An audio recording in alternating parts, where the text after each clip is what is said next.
Alrighty, y'all. Day 43, 44. I'm terrible at keeping track of these until I sit down at my computer and see what the last day was video that was posted. But, you know, we're somewhere in that ballpark. Pretty sure it's day 44. But anyways, freaking, yeah, it's 44. Because I know 45 is going to be arm day, which is tomorrow. Today is back day. So, freaking out here getting our cardio done. 2.5 miles like normal. And I tell you what, what are they doing in that house? Anyways, sounds like a washer machine on the loose. But we had a cheat meal last night. So yesterday we weighed 2 of 6.5. We had a singular cheat meal yesterday, and we only ended up about 330 calories over our deficit limit, which should still put us in like a 50 calorie deficit. But for whatever reason, we woke up 4 pounds heavier today. We were 210.5. So, you know, I'm gonna say 1, digestion, it hasn't passed yet. 2, I might have been fairly dehydrated yesterday when I weighed in, so that could have been some of it. And but it could also just be the choice of the food. I had some pretty greasy Mexican food last night. So the beans tortilla chip. So like they put their beans in like a small little tostada. And that thing is delicious. But overall, you know, it's a big giant tortilla, a lot of flour, carbs. Had it towards the end of the night after I was done with everything yesterday. So just went ahead and sat after having all those carbs. So that could be part of it. I don't really feel too bloated, but I do look a little fluffier today. So, probably am. Probably retaining some extra water from the salt. But, that's all okay. It is what it is. Every so often, you gotta have a little cheat meal, a little refeed, you know. So, I'd assume tomorrow I'll be back to close to where I was, and then Sunday I'm probably going to be actually below. It's normally how it works for my like cheat meal refeed periods. Is the next day I'm way above. The day after I'm pretty close back to where I was, and then the day after that I'm either at or below what I was before the cheat meal. So, something to remember when you're dieting and you have these refeeds and everything is if you look at the scale, expect big swings like that. If you're not looking at the scale, don't weigh yourself until 3 or 4 days or so after that cheat meal. So that way you don't discourage yourself. You want to make sure that you're actually getting a accurate assessment where your weight is. But so, and then yeah, today's back day. Going to be pretty energized and pumped for that, because all I have to do today is finish up a little bit of rebar work. That should only take me probably like an hour, and not too hard, other than having to beat the stakes into the ground, because I'm pinning this curb 4 feet in, so it does take some effort to drive the rebar into the ground. But other than that, not too much. Man, my arms after shoulder day freaking make it hard to hold this phone up, I tell you what. But I'm home. I'm gonna go take a shower, get all freshened up, get rid of this neck beard I got going on, because it's been like 4 days since I've shaved. So with that, I'll see y'all in the gym for back. We are in for back. Today kind of had a bunch of extra things I had to do. Like I finished up tying up all my rebar, all that stuff actually fairly early in the day. But then ended up having to do some stuff at the pool and the hot tub, and that took a while. Then ended up going and getting my hair cut. Then came home, showered, prettied myself up a little bit, and got rid of the good old neck beard. And then ended up going to the mall and getting some new shoes, because I don't have any pairs of nice shoes anymore. Everything's all kind of beat down because I wear the same comfortable shoes all of the time to go do all my walks, to do my yard work, to do my workouts in. They've all been just the same pair of Brooks. Use it for everything. I love just having comfortable shoes on when I am wearing shoes. So there's no reason to not just wear them all the time, in my opinion. Yeah, sure, it kind of tears them up and they get messed up, especially doing yard work and stuff. When they're a fitness shoe, they're not quite designed for that. But, hey, you know what? My feet are comfortable and they don't hurt at the end of the day. So that's what matters. So, but all that has led us to this, which is we're in here a bit later today than normal, by a couple hours. But we're still going to get it in, get it done, and then we got to do some more stuff. We're going to do laundry and all that fun shit. So, the day is not a day of rest.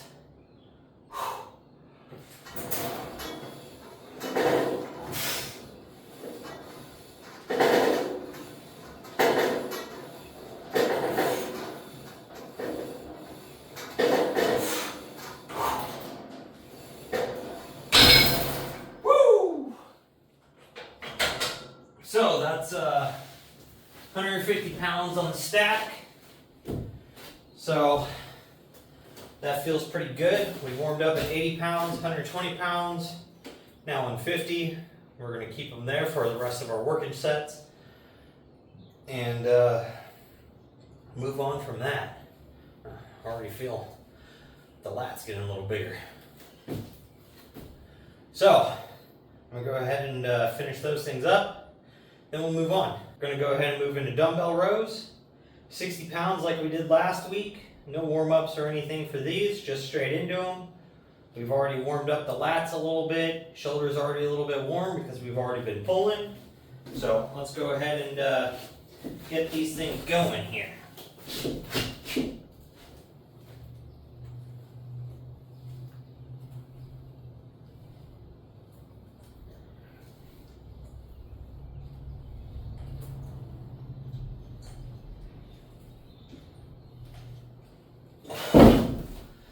So, again, good note to take is I'm not just pulling straight up like this. Like I'm not here to here. I'm pulling back with the weight in an arc. That's going to put a lot more tension into the lats, as well as get a lot of rear delt activation through that entire range. And you're going to contract the muscle a whole lot tighter for the rear delt and your upper lats. So if you're not using that little technique difference, give that a try. Let me know what you guys think when you go and do your dumbbell rows. If you like the way that feels, if it makes it a lot harder for you, or if it's just a better pump, or if it's actually a cue that doesn't work for you.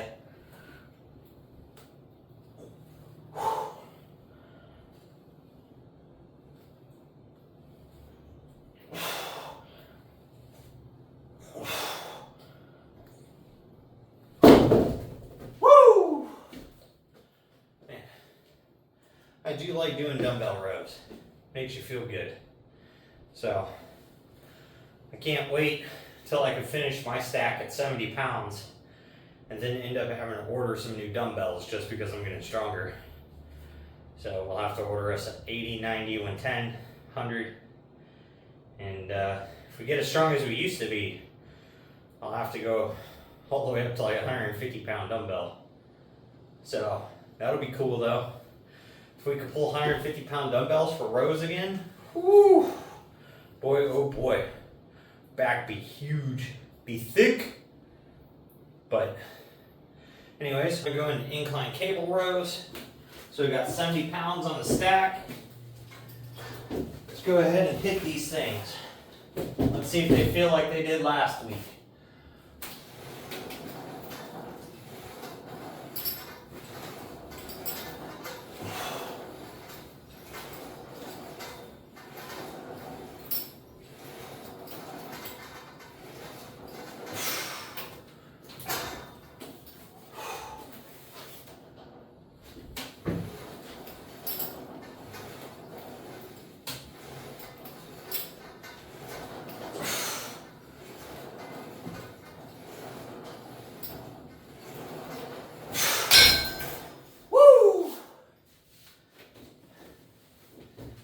Those are feeling great.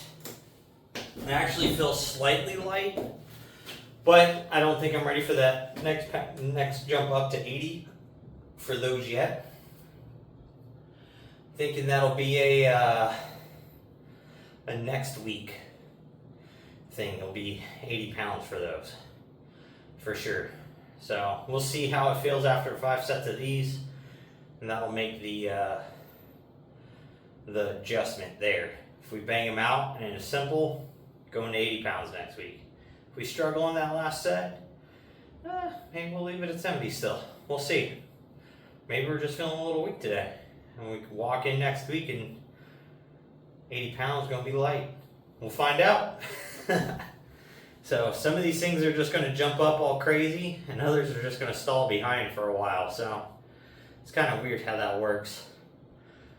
Basically, where you're super lagging puts on strength really fast, then the things that were strong just kind of are stagnant because it's waiting on the other muscle groups to catch back up. So I run into that where things just kind of leapfrog each other. It's pretty normal. If it's not happening, then either your training's amazing and you've got the best program in the world, or not really pushing everything all the time, and you're not really looking for things to increase. So I'm gonna go ahead and finish these things up. We'll be on to I think seated cable rows is next. So close grip. So my actual favorite back exercise. So we're on to seated cable rows, close grip. We've been doing them at 150. I think I'm gonna try to move up to 160 today. Make some sort of progress this week, or at least attempt to, even if it's just for 1 or 2 sets and then I have to finish off at 150. It is what it is. But I definitely do want to add some weight here. So let's see how we do with these.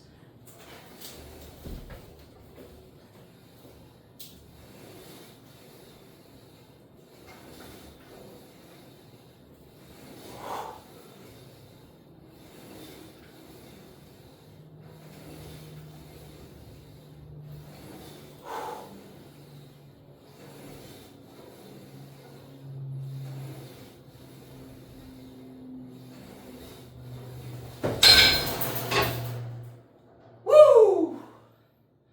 160 feels good. Nice, slow, even, controlled on the concentric and the eccentric. So, can't complain about that.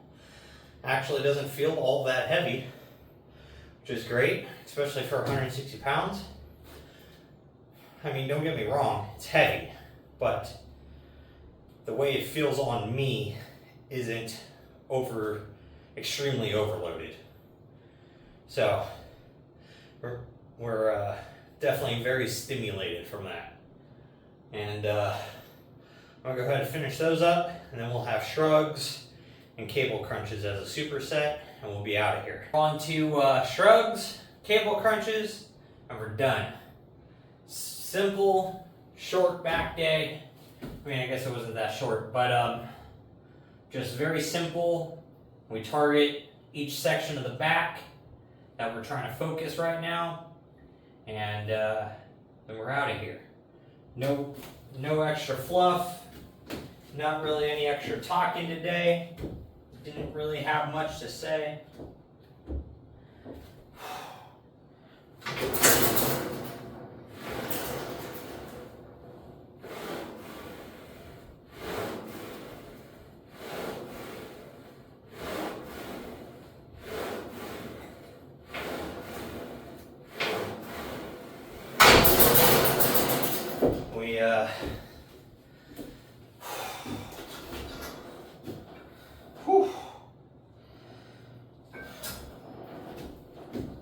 So, I got a wedding tomorrow. So tomorrow's schedule is going to be quite interesting. Probably going to have to edit this video tonight. And then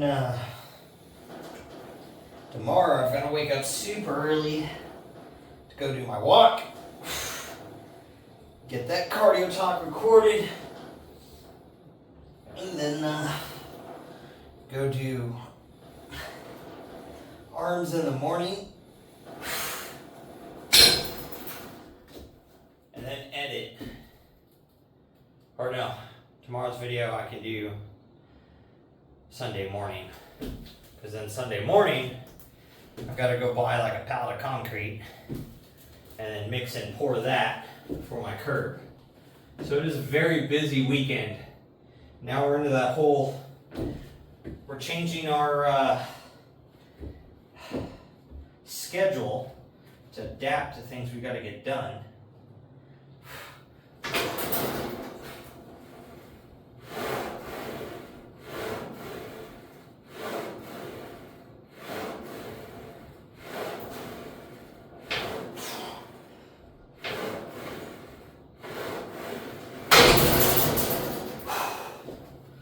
So, with having to do that,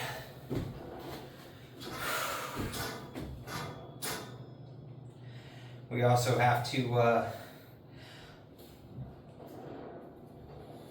bump forward our eating times tomorrow to make sure we have some carbs and protein in us in time to do arms. So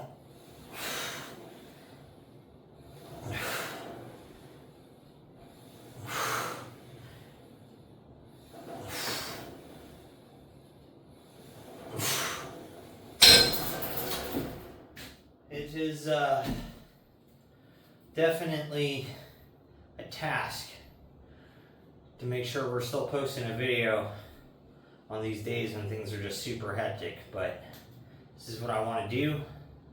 I want to push for this, even if here in a year it's just me and the random 5 or 6 people that watch these things, and you know, it is what it is. At least those 5 or 6 people will know that I've been putting the work in, and I'll be able to track everything I've done for the last year.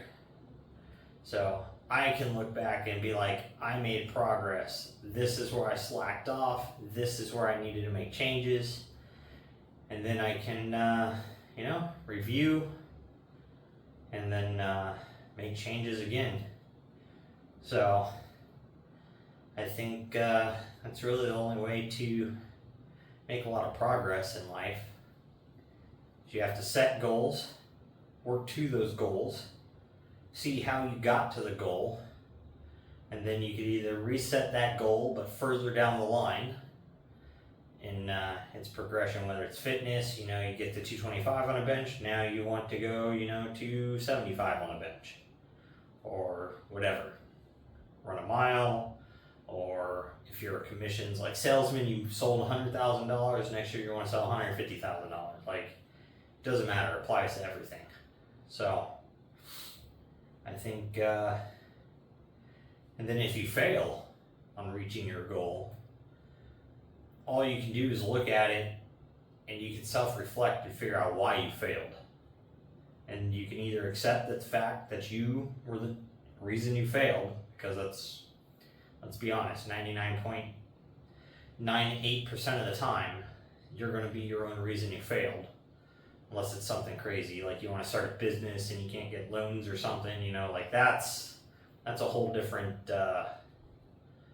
topic. So it may not be the fact you failed, but just where you are in life isn't going to allow you to achieve that goal because of other requirements that are outside your control. So that is, what I will leave you off with today is, have you reached the goals you've set for yourself? And are you working towards any goals?